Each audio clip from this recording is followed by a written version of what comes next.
This is VSiN, the sports betting network. The numbers told the story, they always do. It's one of those idiots who believe in analytics. This is a numbers game with Gil Alexander on VSiN. Good Tuesday morning to you. It is a numbers game at VSiN, the sports betting network, VSiN.com, Game Plus, iHeartRadio, YouTube TV. However you're taking us in, we appreciate it. It's Gil Alexander. It's Kelly Midland, who joins us as well. Always alongside producer number 9. So much more than a producer. Kelly, good morning, sir. How are you? I'm doing okay, buddy. How are you? I'm doing fine. Doing great. Hey, Kelly, by the way, on the show today, we should probably mention, Drew Dinsick is going to join us. Drew was off last week, traveling the Greek islands or something like that. We get Drew back. Will Hill will be here later to give us all his bets. And then Paul Sporer, Major League Baseball. We got to talk final stretch of the Major League Baseball season, which is getting tighter and tighter in terms of the final wild card positions in both the American League and the National League now. We'll get into all that, but we must start not only with the 2 games last night in the NFL, both Monday night games, but we have to start with Circa Survivor. Sadly, this is what happens every year, at least once. Hit it. There you go. I'm out. Well done, by the way, Darnell. Yeah, really DJing back there. I didn't even edit that together. I was just gave him a couple of different clips. I just want to say this because people were nice last night on Twitter. They're like, "Oh, sorry, you're out of Survivor." I am not special. First of all, if you're going to lose Survivor, you want to do it one of 2 ways. One, you didn't even consider another option that would have won, right? And that is me. There was nothing I considered that actually won this week, so I would have been out every which way. And 2, the team you grew up loving ends up putting you out. They were fantastic, and you have a Rookie of the Year bet on the quarterback, Jaden Daniels. So all that is good, but I just want to point out these Circa Survivor stats. There's a few things I want to bring attention to. One, which is not pictured on the screen as we throw up this graphic, but Kelly, just this week alone, 83. So I'm talking about heading into week 3, and then what resulted after week 3. This is not on the screen. 83.44% of entries were knocked out just this week alone, of what existed before week 3 and what has resulted after week 3. 83.44% of the remaining entries were out in this week alone. But as far as the 3-week arc of Circa Survivor, I want to call your attention to a few numbers there on the screen. 1, 95.5% are out after 3 weeks. That means out of 14,266 entries that began this, only 642 are left. 95.5% are gone. You see the comparisons from the previous 4 years of Circa Survivor. Kelly, there never has been, and there never will be, another season where 95.5% are gone after 3 weeks. It's insane. It's unbelievable. By the way, the Cincinnati Bengals, the biggest culprit of all of this, they alone have knocked out almost 6,000 total entries just by themselves. New England week 1 and now Washington week 3. 988, by the way, against Washington. If we could throw that graphic up one more time, because there is one other number I want to call attention to, which is the, not that one, guys, the old Circa one. In the first year of Circa Survivor, the pandemic year, only 1,390 entered. 675 were left after week 3. Guess how many? Again, 642 left, meaning are still alive this year when there were 14,000 plus entries. That's crazy. So there are fewer entries left after week 3 this year with over 10 times, it's like 11 times the number of entries. It's incredible. It's absolute carnage. And as for the games last night, by the way, congratulations to all that are still alive with 642 entries. If you're part of that, good on you. Most of that's from picking the Jets on Thursday night. So good on you, and this should be fantastic. Who knows if this kind of carnage will continue, or for now we'll get into a streak where barely anything happens. But it's just been incredible. One of the other crazy parts of that graphic, just watching how really in front of your eyes how much this contest continues to grow every year. Well, it's incredible. You know, someone asked, I don't know if it was on Twitter or someone asked me on text yesterday, do you think the record carnage will make the contest now go in the other direction, that people will be dissuaded from playing it? Great question. And it's a great question, and my answer was not a chance in hell. It is just going to grow and grow and grow. By the way, the intrinsic value of each of those remaining 642 entries is... Oh, don't say it, Gil. Boop, boop, boop, boop, boop. $22,221.18 after 3 weeks. Oh, man. As far as the games last night, Buffalo Bills fans, man, you got me last night. You look great. It's going to be interesting to ask the question about the 4 teams last night. Like, what's the biggest story? But Buffalo just absolutely destroys the Jacksonville Jaguars in a game that was over, I don't know, almost around the time that the Washington-Cincinnati game started, 47-10. Josh Allen is now number 1 in total QBR. He's number 1 in passer rating. He's number 1 in EPA per play for quarterbacks. He's number 1 everywhere. He's your MVP through 3 weeks. 4 touchdowns for Josh Allen yesterday. And the Jaguars now 0-3 on the season. We have 3 0-3 teams, right? Jacksonville, Tennessee, and the Cincinnati Bengals as they prevent Tennessee from winning that market. Trevor Lawrence now 0-8 in his last 8 starts as the Jaguars quarterback. This was a guy when I used to ask him right on the lead up to the draft and right after the draft when he was drafted, is he generational? Before I could even finish the sentence, yes, I was told. No, he's not. He just isn't. And so the bigger question is, Bills great, Jacksonville bad. Bills will definitely be in my top 10 power rankings this week, I'll tell you that much. So good on them. And then it's definitely a bit of both. Too, it's definitely a bit of both. I mean, it almost always is, but I think clearly in that game, Buffalo's even better than I thought they were going to be. And nobody loves Josh Allen more than me. Listen, Bills Mafia, if you hate on me anymore, that means you hate Jesse Pagula. So stop.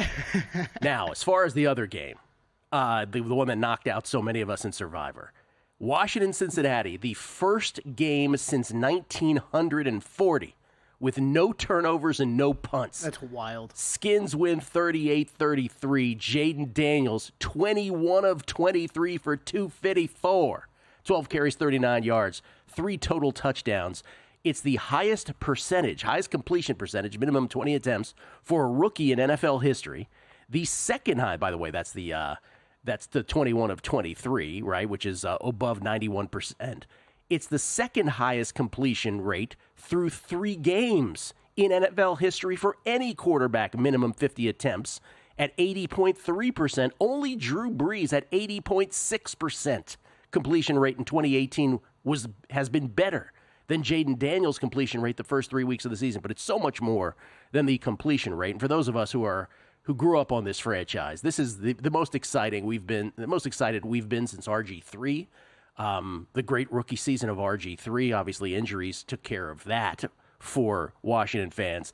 But, the Bengals went up, just like your Brownies in Survivor went up 7-0. The Bengals go up 7-0, and then 4th and 2. This was 3 fourth down conversions, 3 of 3 for Washington and Jaden Daniels last night. The 4th and 2 on that first drive of the game where he went to Luke McCaffrey for 30. That led to a game-tying score. Later, when it was 14-10, he has been introduced to the incomparable Terry McLaurin, ladies and gentlemen. McLaurin for 55. What a pass. That set up Daniels in from 4 himself. That gave Washington a 21-10 lead. And then later, there was a 4th down conversion on a field goal drive where Daniels did it with his legs. But the biggest of all, of course, the third and final of the 4th down conversions. 4th and 4, Washington's up 31-26 late in this ball game. 4th and 4 at the Cincinnati 39 with just 4 minutes, 25 seconds left to go in this ball game. Daniels to Zach Ertz for 9, and then 3 plays later at the Cincinnati 27, Daniels, with his face about to get destroyed, throws it up to Terry McLaurin, the incomparable Terry McLaurin. If you've listened to this show for all the years that McLaurin has been a Washington Redskin, you know that This guy's my favorite skin since RG3. He is, I will take him over every wide receiver, period. What he brings to a franchise. Touchdown. On a pass that we have the, by the way, this is Bill Barnwell saying, this is where Terry McLaurin was when Jaden Daniels threw that ball. What a game. There's a graphic. Look at this. If it's too small on your screen, this is where Jaden Daniels let go of the football. McLaurin is just getting past the 20-yard line. Next Gen Stats had the success rate, the success probability of that play being just over 10%. An unbelievable pass, an unbelievable catch as McLaurin gets the knee down. And Cincinnati did have a touchdown after that to make it a 5-point margin, and they had to declare. They did declare the onside kick. That did not work, and Washington wins it. But my goodness, hope springs eternal now for the co-leaders in the NFC East, the Washington Commodores. So we have now, in those 4 games last night, what's the biggest story, Kelly? Is it the Washington hope with Jaden Daniels? Is it Buffalo just being that good with after 3 weeks, the presumptive MVP anyway, and Josh Allen? Or is it the futility of the Jaguars and the Bengals? The Bengals, who you and I had both winning the division. Yep. And I don't know what's the biggest story of those 4. Yeah, I also saw Cincinnati with the best offensive game of the season last night, yes. Analytically, statistically.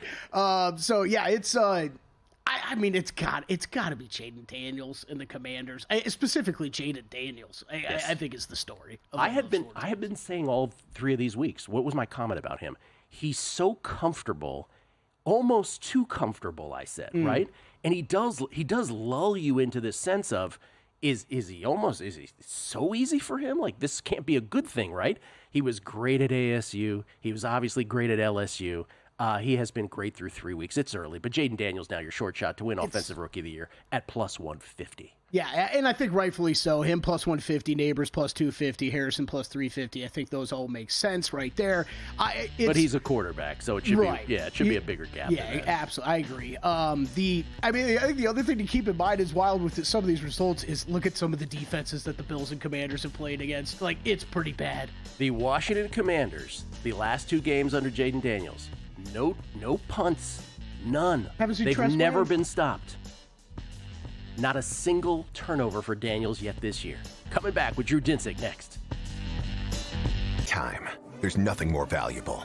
It's what drives everyone to make the most of every moment. We celebrate living large in the now. In a city where time disappears, we create experiences that electrify the soul and memories that will last forever. We go big. We go all night. And here, everyone is invited. So get loose and get loud. This is Circa. You'll have the time of your life.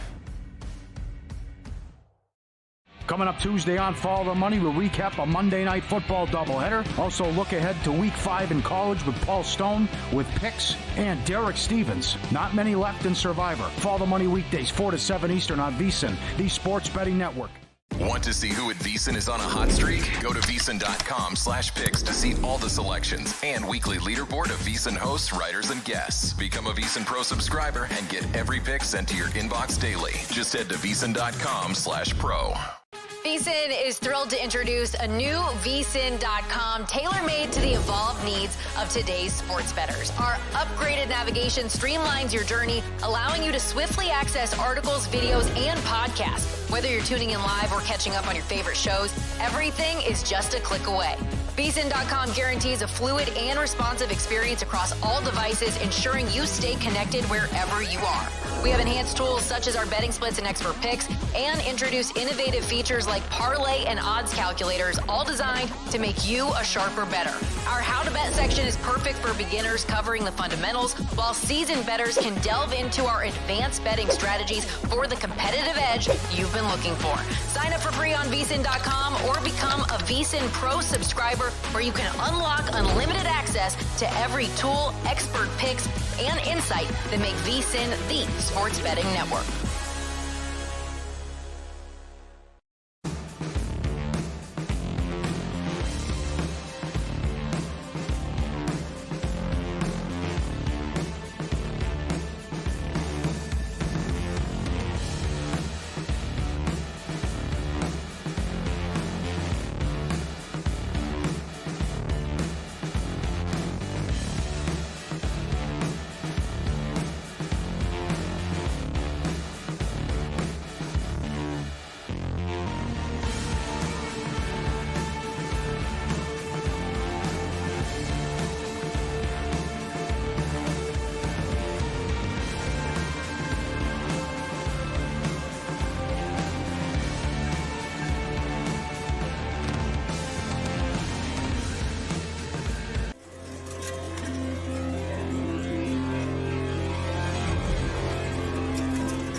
A numbers game on VSiN, the sports betting network. Back on a numbers game, un partido de números for those listening in Spanish. Gil Alexander, Kelly Midland from Circa. Let's get to your tweets. What do y'all have to say? Always appreciate the tweets. We get tweets at Beating the Book. Best listeners in the game. Drew Dinsick standing by the way. Stat Muse. Josh Allen at halftime was 22 of 28 for 247, 4 touchdowns in 18 minutes. Not bad. Not too bad. By the way, there was a point in that game early where it was 14-0, and the Jags had 1 yard. Sports odds history: the largest NFL favorite of the week has lost outright in each of the first 3 weeks. There it is, Cincinnati, the culprit in weeks 1 and 3. Obviously, Baltimore getting a lot of people in Survivor in week 2. 2001 was the last time the largest favorite of the week lost outright in 3 straight weeks within the same season. How about that?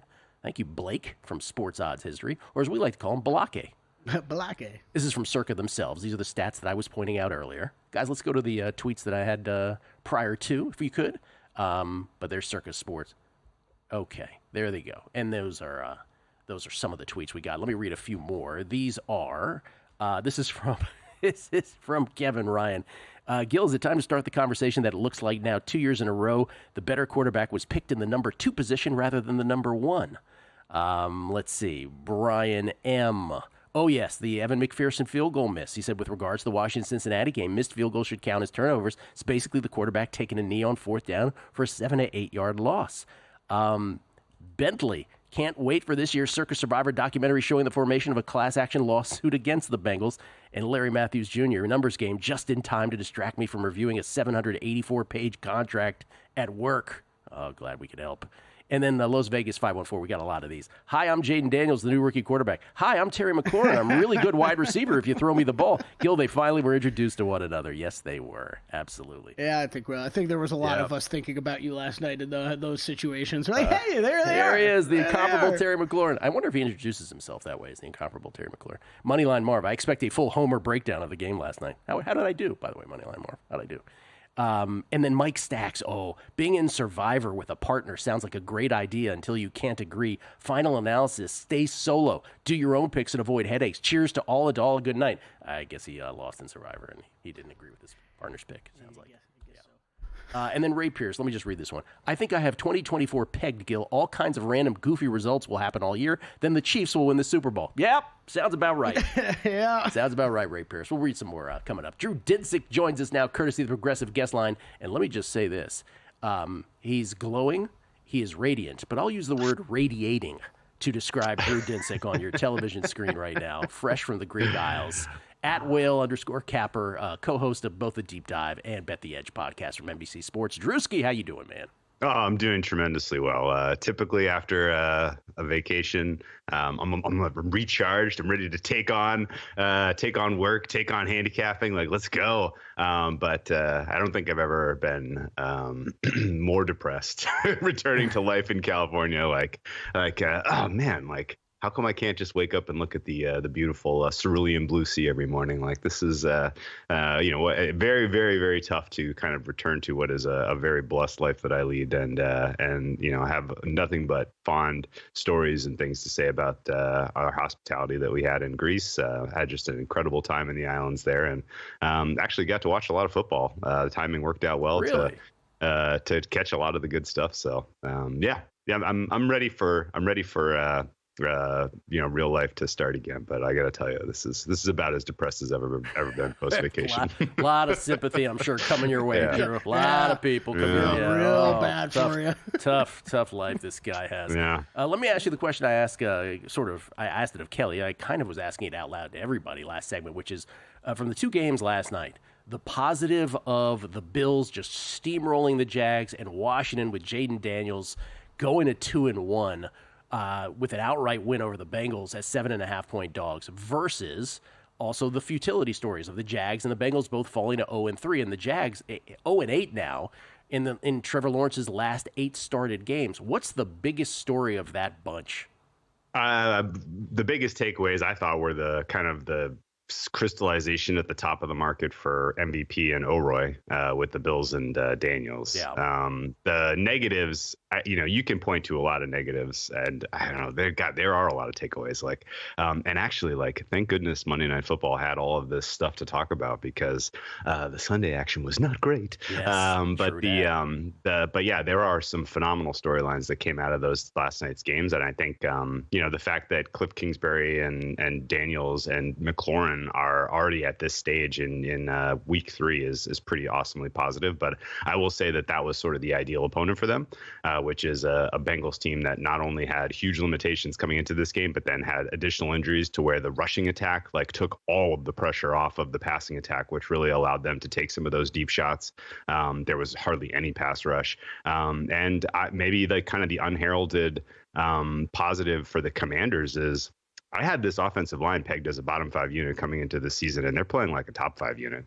Some of it may be opponent based, but just in general, the fact that they were able to hold off the Giants last week to the tune of kind of getting a win against an elite D line, and then last night basically just absolutely dominating. I think that's worth paying attention to, and really the surprise success stories that you look at across the NFL all kind of have that similar through line where Steelers' offensive line has been amazing. The Saints' offensive line was expected to be bottom 5. They've been solid, and so kind of that aspect of play being able to help sustain offense, which is hard to come by in today's NFL for whatever reason, has been a huge story. And I had high confidence in the Bills last night.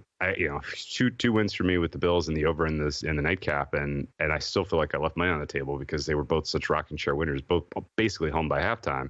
And but the Bills, yeah, Josh Allen is playing at an MVP level, but boy, oh boy, is his offensive line absolutely kicking butt.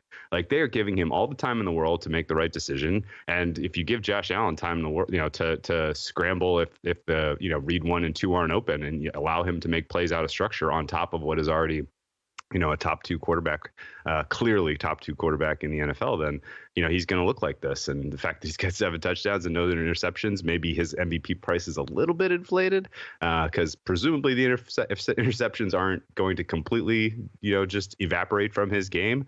And he'll have, that people will kind of use that as a knock if he does have a couple of loose performances. But what he's able to do both on the ground and through the air is pretty amazing. And I think Bills being sort of your number 1 power rated team, as long as they're this healthy offensively, and really key on the offensive line, as long as this offensive line stays healthy and Josh Allen doesn't injure his throwing shoulder or throwing hand, the Bills are going to be a healthy favorite to win the AFC, in my opinion, for the foreseeable future. So big takeaways for me were the more of the positives. On the negative side of the ball, we are approaching what is one of my favorite narratives as sort of an armchair commentator on NFL, which is we could have a leave him on the tarmac situation with the Jags heading to London in a few weeks. Right. And Dougie P just on this insane losing tear, because you look at their schedule, you look at how poorly Trevor Lawrence is performing, you look at how just chaotic and undisciplined and poorly coached the offensive looks to be at this point, and you wonder if they sustain 2 losses to 2 bad teams in London, if that ultimately is the time that they elect to pull the trigger and bring in somebody else, because it doesn't really feel like he has kind of established the winning culture that they were expecting him to do in Jacksonville. A bunch of the Doug Peterson won't get out of halftime to the team plane texts were being flown around yesterday, were being sent around yesterday. By the way, Josh Allen 2-1 to win MVP, Patrick Mahomes 3-1. Everybody else is double digits and beyond. And I want to ask. Oh, I'm sorry, Kelly. Go Doug ahead. Peterson plus 150 to be the first head coach fired. There you go. Plus 150 to be the first head coach fired. How about this from last night? Washington 7-1 to win the NFC East. I just have to ask. 7-1 to win the NFC East. They're tied with the Eagles at 2-1, just after 3 games. And because of the Bengals loss, let me ask you this: the unthinkable. The Pittsburgh Steelers, the second short shot to win the AFC North at 2-1. Would you bet either the Commodores or the Steelers in their respective divisions? I have some positive stuff for the Commodores in general. Preseason that I was ready to sell to anyone at a discount who was willing to take it. So I'm not really thinking that highly at this point, even though they do, obviously have, 2 hard-fought wins in the bank. Again, one of them against a team that they were expected to clearly lose to. But the Commanders, their defense is still quite poor. Their pass defense especially. Yeah. And, I'm guessing that Jaden Daniels is going to have the ups and downs that every rookie quarterback does. And in a game where things aren't going well for him, and there's less support from a running game that can't be stopped, then they're going to have a tougher time winning. But boy, oh boy, did both the Eagles and the Cowboys look fatally flawed. And Eagles already with huge health questions, and Cowboys just look they can't really figure out how to win under McCarthy at this point. So I don't hate the Commanders. The Steelers, I think the plan with the Steelers is wait until their schedule gets tougher and then take some of the bigger prices in that market. The gauntlet is still coming for the Steelers, but had to ask. Drew Dinsick on week 4 in the National Football League. Looking forward. That's on the other side, right here in a numbers game at VSiN, the Sports Betting Network. Don't wait until fall to start betting the NFL. Get a jump start now with the VSiN NFL Betting Guide and get prepared for this NFL season like never before. The guide has in-depth breakdowns for all 32 teams, best bets from our VSiN experts, playoff predictions, award market previews, and more. The guide is out now, and the only way to get it is to be a VSiN Pro subscriber. Head to VSiN.com/pro to sign up and join the Sports Betting Network. VSiN's got you covered for the start of the season with our football special. For $175, you'll get access to everything VSiN has to offer. With VSiN Pro, you'll receive daily picks straight to your inbox, detailed analysis on every game, and exclusive data like our betting splits to help you become a sharper bettor. Get all of this for just $175 through the Super Bowl. Or try a monthly subscription and get your first 30 days for only $9.99. Don't miss out on this offer. Sign up now at VSiN.com/subscribe.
This is VSiN, the sports betting network.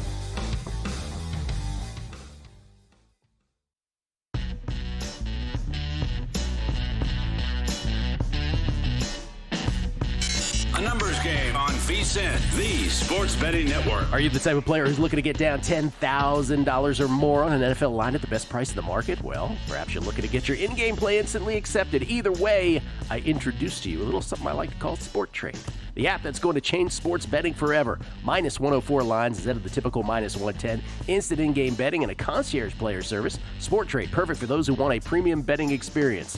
Now, here's your live update. Live in New Jersey, Colorado, and Iowa. We've gotten that part right. Coming to Arizona and Virginia soon. And I mean really soon. Download Sport Trade. Use code VSiN to earn 10% cash back on each wager in your first week. Terms apply. Got to be 21 years or older to play. If you or someone you know has a gambling problem and wants help, call or text 1-800-GAMBLER. Gil Alexander, we get tweets at Beating the Book. Show would be nothing without you. The greatest listeners in the game, and I mean it. Always appreciate the feedback. Remember, funny is always good. Good, bad, doesn't matter. You can murder us if you want, as long as you're funny. RB Treff, just follow VSiN. Survivor, if nothing else. Help me understand women a little. Okay. I don't want solutions. Don't mansplain it to me. I just want to feel heard and move on from it. That's it. And a spa day sounds nice. And I wouldn't say no to ice cream. A lot of ice cream. He's very upset that he's out of Survivor. By the way, the reason we talk about Survivor, too, is I said this in the Quest for 9.2 Million documentary. I'm like, none of us knows a GD thing. None of us. And it has never been more applicable than it is this year. Jesse Welch, hey, Gil, hypothetically, if Jaden Daniels and Malik Neighbors were both to maintain the production that they both just put up in their last game, can Daniels and the Washington market beat out the New York bias to win Offensive Rookie of the Year? Well, yes, because Daniels is a starting quarterback for an NFL team, and if this was to continue, he would have 0 turnovers in the entire season. It's more like, can Neighbors beat out the quarterback bias? Yeah. That you get Jaden Daniels has no turnovers, and again, Washington has not punted since week 1. It can't be stopped. Jason McKinney, I blame Kelly. Oh, we got a lot of these. Yeah, we did. I blame It's my Kelly fault. for our elimination from Survivor since he played the Survivor song prematurely. But you're not to blame for that, right? Oh, yes, I am. Oh, you are? You taking the blame? I'm blame. All right. Kelly Bidlin, then. Kelly Bidlin's fault. All of it. This is from Sam. Oh, this is great. Listen to this one. Following up on this after tonight, he goes, I'm in a Survivor pool of close to 100 people. It officially ended tonight. Who won? Well, our organizer made the rule that if you didn't make a pick by 1 p.m. Eastern on Sunday, you were defaulted to the shortest favorite on the board. So listen to that. So he goes, the person who won the pool never made an actual pick. Auto-picked each week. Vikings week 1, Cardinals week 2, Ravens week 3. All the shortest favorites each week. My initial reaction, he says, is, what a terrible rule by the organizer. It should be the biggest underdog. Essentially, he says, penalizing for not picking. Well, here's the wildest part of it. If that was the case, the individual still would have won the pool. That would have looked like the Pats beating the Bengals week 1, the Raiders beating the Ravens week 2, and now the Commanders beating the Bengals week 3. Unreal. And again, that tells you why. Why do we bet baseball and tennis and other things? Because this league is mashugana, I believe is the technical term. It's just absolutely crazy. Sly Bry. Officially active. Jameson Williams, Jaden Reed. Officially inactive. Jordan Love, Kenneth Walker, Jake Ferguson, Josh Downs, Marshawn Lattimore, DJ Reed. There you go, DJ Sly Bry. Okay, let's get back to Drew Dinsick. One more. Sly Bry saying the ultimate definition of mixed emotions was me last night because I did have Cincinnati and Survivor, but then my team, Washington, and the fact that I have Jaden Daniels, Offensive Rookie of the Year at 7-1. Both of those looking real good. Drew Dinsick now from the Progressive guest line once again at whale_capper. NBC Sports Bet the Edge with Jay Croucher, and of course, Dinsick Classic, the deep dive with Andy Molitor. Week 4. What are you betting so far? What have you bet? Oh, well, first to reply to the one tweet that I thought was interesting about Neighbors v. Daniels. If Daniels continues the production we saw last night, he's going to be in the MVP discussion. That's right. And you can pretty much write, O'Roy would be like minus 10,000. Yeah. I don't know that it's possible, but I do have to say that again, like the offensive line is performing a lot better than we expected, and Cliff Kingsbury seems to at least kind of pivoted away from the horizontal passing game, which was the one thing that I had reservations about that experiment working at all. So we'll see. Week 4 looks tough, honestly. There was probably like 10 sides and totals that stood out for me week 3, like on the open, and I just kind of let that ride for the week. But I only see 4 things that really stand out right now until we get some of the injury reports, a little bit more clarity on what's going on. The injury reports that matter the most are pretty clearly San Francisco and the LA Chargers. I can't believe the Chargers lost basically every important player in that game against Pittsburgh. The Mike Tomlin voodoo is so strong. Makes me want to look at that Coach of the Year price a little bit more carefully. You think that's the way to bet the Steelers? Mike Tomlin, Coach of the Year? Without question. Yeah. He finally got votes for the first time last year, Gil. And if this was the year that there was the least amount of support and belief that this team was going to do anything. There was no preseason hype. Raising my hand. I bet them the fewest wins, and I think they probably already have enough wins not to lose that bet, or not to ultimately win that market. So, it's and presumably like the way Fields played was good enough in today's NFL to continue to win games when your defense is the best. And so, I'm done kind of doubting them for the time being until their schedule, until they play like a real opponent. We'll see. O'Connell, McDonald, and Harbaugh still shorter shots than Mike Tomlin, who's still 10-1. Insane. The Harbaugh and Kevin I get the Kevin O'Connell thing, but I really have a tough time, even if the Vikings kind of do get there, if he's going to be the kind of major, if he's going to earn the credit, right? Because so much of it should go to Brian Flores and the defense, right? It's one thing to resurrect Sam Darnold's career, but he was still a top 2 pick, and you have Justin Jefferson, who's a top 1 non-quarterback in the NFL. So Kevin O'Connell, to me, I think is going to have a little bit tough time kind of getting the credit pie to where he deserves to be plus 350. McDonald and the Seahawks, to me, and I was kind of going to go there first with week 4.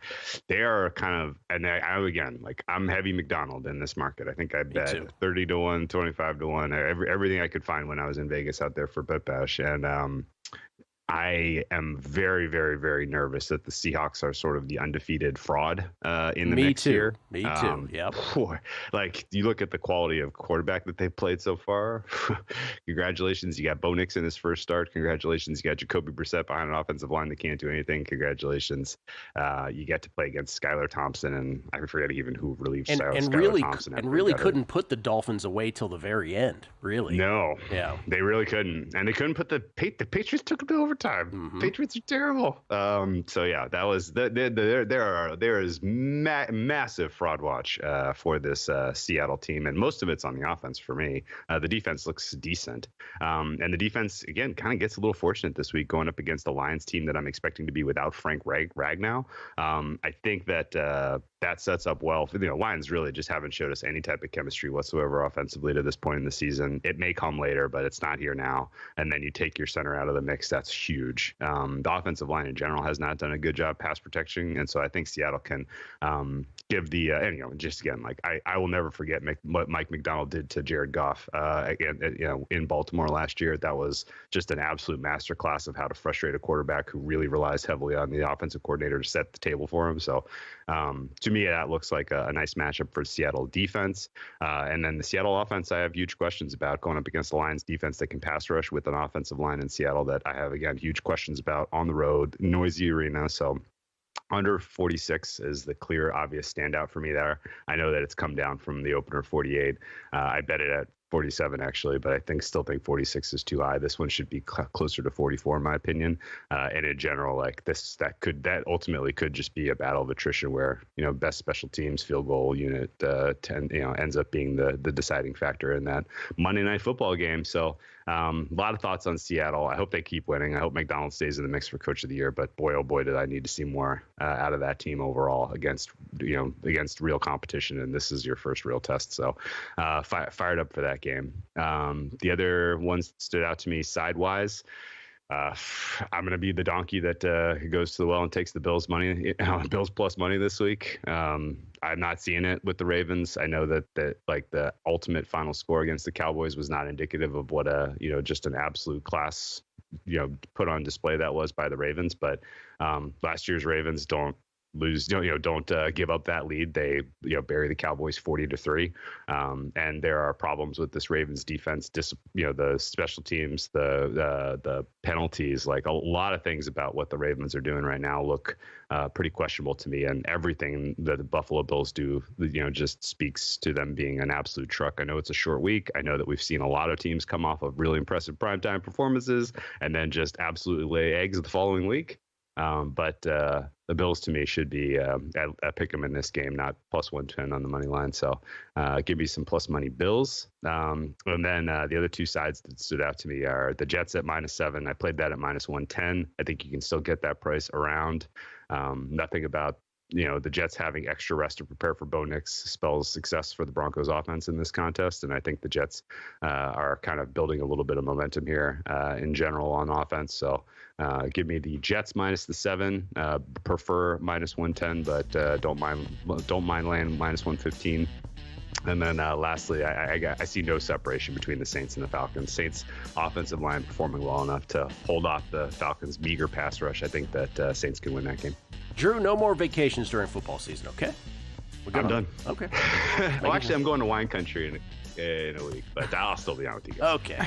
Thank you, Drew. Drew Dinsick, everybody, at @whale_capper. We'll come back. Awards in MLB and NFL next. In the heart of downtown Las Vegas, a sports oasis awaits. Stadium Swim, the ultimate outdoor amphitheater, built for the ultimate sports fan, with a colossal screen that brings the game closer than ever. Reserve a daybed, private cabana, or lounge in the center of it all. 6 pools to dive into as the game heats up. And the best part, there's never an off-season. Open 365 days a year. Stadium Swim, it's always spectator season. Looking for the ultimate sports betting podcasts? VSiN has got you covered. With a wide range of podcasts covering every major sport, we're here to help you make smarter bets every season. The Baseball Betting Show with Greg Peterson gives you daily insights into finding value on each day's MLB card. And check out Long Shots, where we deep dive into the world of golf betting, providing you with expert insights to help you bet every tournament. Find all of these podcasts and more at VSiN.com/podcasts or your favorite podcast platform.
Game on VSiN, the Sports Betting Network. A special numbers game investigation reveals that the NHL season is almost here, and our hockey betting experts are ready for all the action. Our all-new VSiN NHL betting guide is out now, with strategies for betting the NHL, including previews of all 32 teams, Stanley Cup odds and predictions, and of course, best bets. Start your VSiN Pro subscription today for as little as $9.99 to reserve your copy of the guide, plus get instant access to our daily best bets, top-rated betting systems, 24/7 video access, and exclusive betting splits to show you where the money and bets are moving for every game. Don't miss out on our must-have NHL betting guide packed with key insights and data for both avid hockey bettors and those that are brand new to the sport. Sign up for just $9.99 for your first month at vsin.com/subscribe. That's vsin.com/subscribe.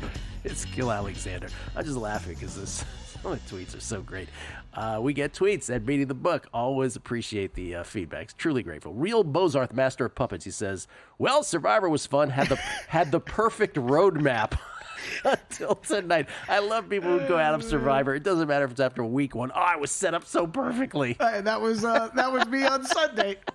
Set up so Cleveland perfectly. or Cincinnati. I'm going to pick the better schedule here, Gil. It's like Chrissy's old story where this guy comes up to the desk back in the day at Cal Neva, and it's like, oh, my God. He had like an 8-leg parlay. He goes, oh, my God, the Jaguars just cost me my parlay. It was like the first leg of it, whatever. Well, the Jaguars. Those are always the great ones. Mr. Bomb Apple.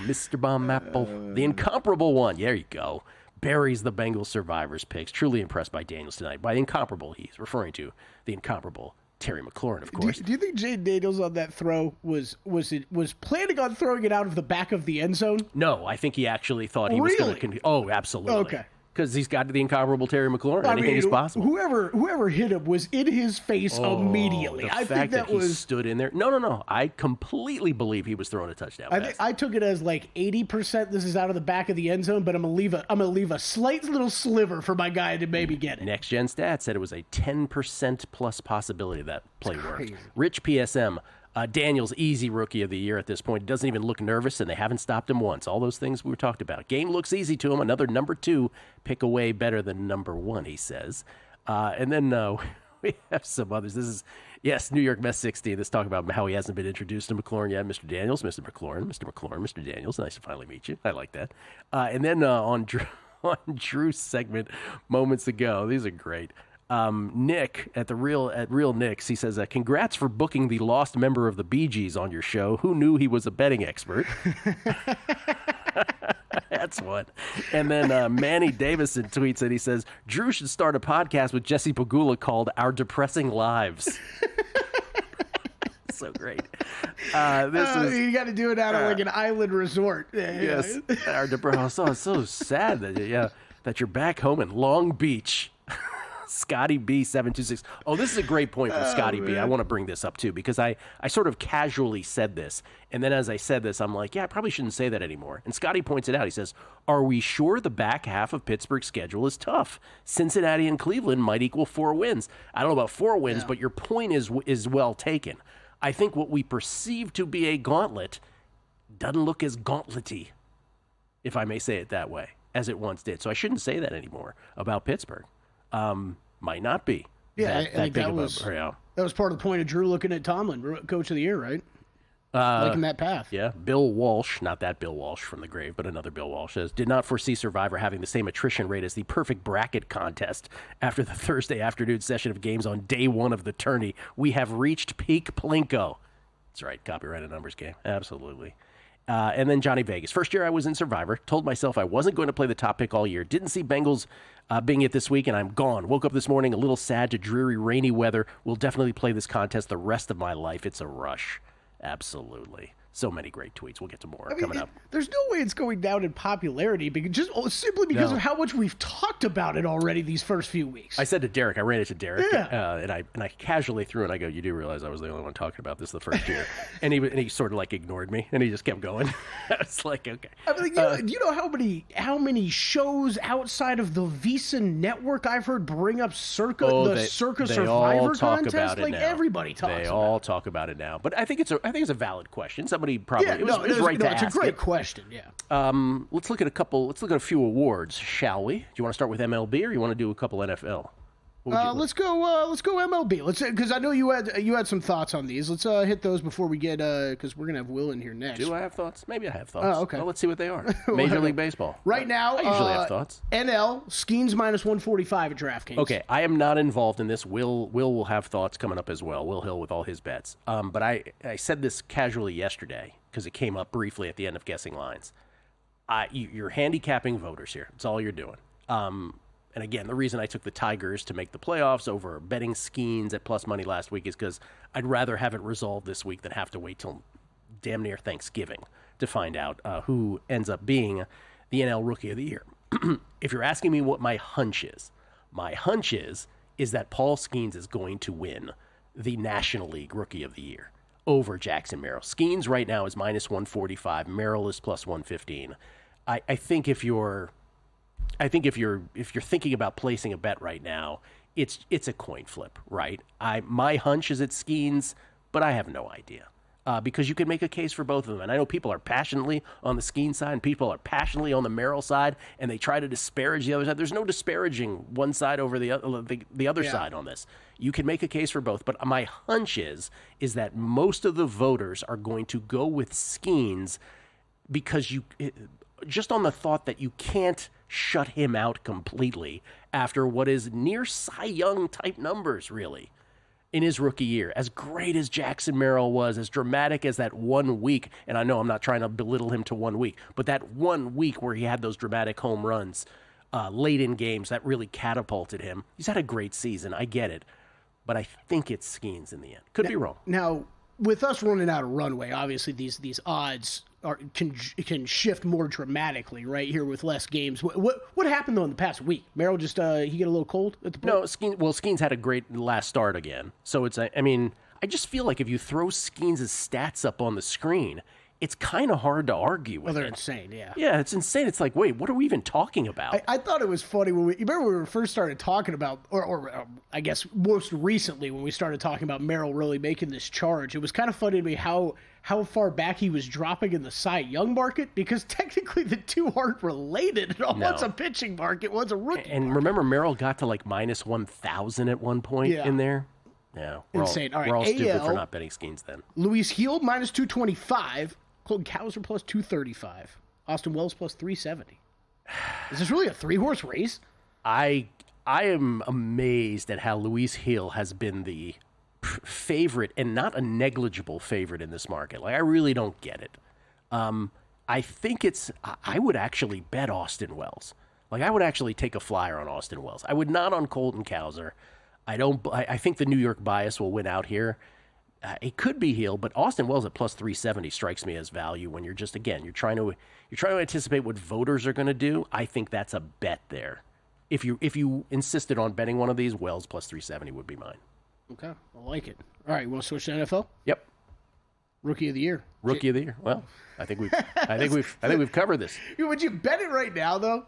I know you've got a bet. No, I wouldn't bet it. I have it at 7-1. But if you're asking me, would I bet Jaden Daniels now as the short shot at, what was he, like less than 2-1, right? +150. +150. No, I wouldn't. It's only 3 games, and God help, I hate to say it. I don't even want to speak it, but you know what I'm going to say, right? Yeah. There's a possibility guys don't get through a whole season, so that's obviously the big concern in Washington is please don't get hurt.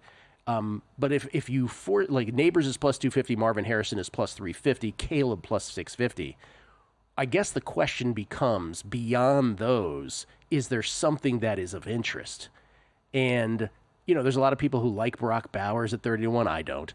But Bo Nix at 15-1, like if you believed so much in Bo Nix, that would be the only other interesting one to me. But I'm not betting it because I don't have interest in Bo Nix. Yeah, or if you somehow knew, Drake May was going to start this weekend or something, you wanted to take a 60-1 with the rest of the season left to play. Like I think I could ride with that. This market's really tough, I think, right now because +150. I think Drew kind of brought it up, right? He could be. 2 weeks from now, 3 weeks from now, yeah, he might be -300 or something like that. But at the same time, I'm not. Yeah. It's too early in the season. Too many things that can go wrong between now and the end of the season. I don't know if I want to jump on a +150. He also brought up the notion of Jaden Daniels as an MVP. Jaden Daniels is like a bajillion to 1 as MVP.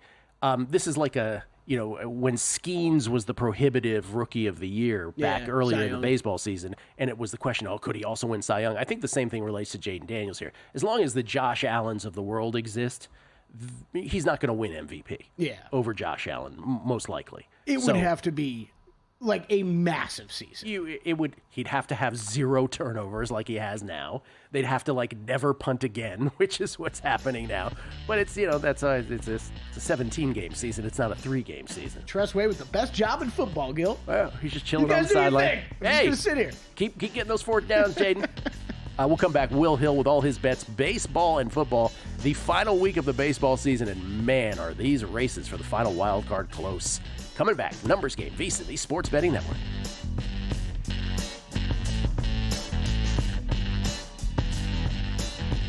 A new football season means a new lineup on VSiN. Start your day